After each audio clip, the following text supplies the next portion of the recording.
नमस्कार दोस्तों, मैं रसेश रिही आप सभी का स्वागत करता हूं मेरे YouTube चैनल पर। दोस्तों, सस्पेंस स्टोरीज, सस्पेंस कहानियों की सीरीज का यह दूसरा वीडियो है। आज की कहानी है द साइलेंट कॉलर। तो चलिए आज की कहानी शुरू करते हैं। एक छोटे से शहर की यह एक शांत रात थी। गलियां खाली थी और केवल वही आवाज सुनाई दे रही थी जो पत्तों की सरसराहट थी, क्योंकि हवा पेड़ों के माध्यम से धीरे धीरे चल रही थी।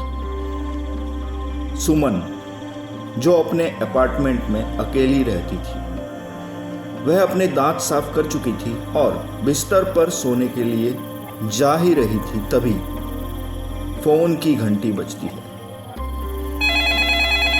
सुमन ने फोन उठाया, लेकिन दूसरी तरफ से किसी ने जवाब नहीं दिया। उसने कई बार हेलो हेलो कहा, लेकिन दूसरी तरफ केवल सन्नाटा था। उसने मान लिया कि यह एक गलत नंबर है और उसने फोन रख दिया। जैसे ही वह बिस्तर पर सोती है तो उसे लगता है कि कोई उसे देख रहा है। कुछ देर बाद सुमन गहरी नींद में चली जाती है।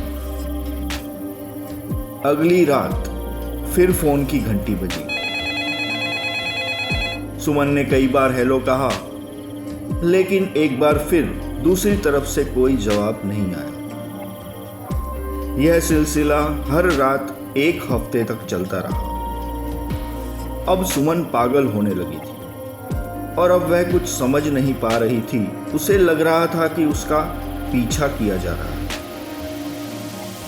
एक दिन सुमन काम से घर जा रही थी जब उसने देखा कि हुड वाली स्वेट शर्ट में एक आदमी उसका पीछा कर रहा है। सुमन ने अब तेजी से चलना शुरू किया तो उस आदमी ने भी तेज चलना शुरू कर दिया।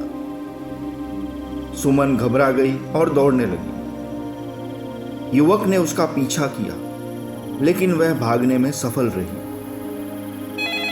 उस रात फिर फोन की घंटी बजी। इस बार सुमन दूसरे छोर पर सांसों की आवाज सुन सकती थी। उसने कई बार हेलो कहा, लेकिन कोई प्रतिक्रिया नहीं हुई। उसने फोन रख दिया और पुलिस को फोन किया। पुलिस ने मौके पर पहुंचकर अपार्टमेंट और आसपास की तलाशी ली, लेकिन पीछा करने वाले का कोई सुराग नहीं मिला। अगले दिन सुमन को घर के दरवाजे पर एक कवर मिला। इसमें एक नोट था जिसमें लिखा था, मैं हमेशा आपको देख रहा हूं। अब सुमन डर गई थी। उसने फिर से पुलिस को फोन किया। पुलिस ने काफी तलाश किया, लेकिन उसे कोई सुराग नहीं मिला। दिन हफ्तों में बदल गए और फोन कॉल और कवर जारी रहे। सुमन न तो सो सकती थी और न ही खा सकती थी। वह लगातार अपने आसपास देख रही थी। वह हर जगह पीछा करने वाले को देखने लगी। उसे यकीन हो गया था कि वह उसे मारने जा रहा है। एक दिन सुमन काम से घर आई और अपने अपार्टमेंट का दरवाजा खुला पाया। उसने सावधानी से अंदर कदम रखा, तभी उसने देखा कि हुड वाली स्वेट शर्ट में आदमी उसके सोफे पर बैठा था।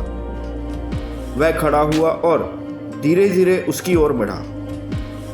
सुमन डर के मारे झम सी गई थी। उस आदमी ने अपना हुड उतार दिया और सुमन ने उसे पहचान लिया। यह क्या, वह तो उसका पूर्व प्रेमी मनोज था। वे कुछ महीने पहले ही अलग हो गए थे और उसके बाद से सुमन ने उसे देखा नहीं था। मनोज ने यह कहते हुए माफी मांगनी शुरू कर दी कि वह उसे जाने नहीं दे सकता था और वह यह सुनिश्चित करने के लिए उसका पीछा कर रहा था कि वह सुरक्षित है। अब सुमन को थोड़ी राहत मिली कि यह कोई है जिसे वह जानती थी, लेकिन वह अभी भी डरी हुई थी, क्योंकि मनोज ने एक रेखा पार कर ली थी और वह जानती थी कि उसे उससे दूर जाना है।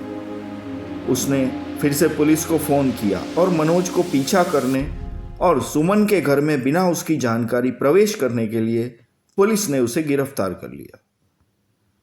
अब सुमन एक नए शहर में चली गई और उसने फिर से अपने जीवन को सामान्य तरीके से जीना शुरू कर दिया। उसने एक मूल्यवान सबक सीखा था।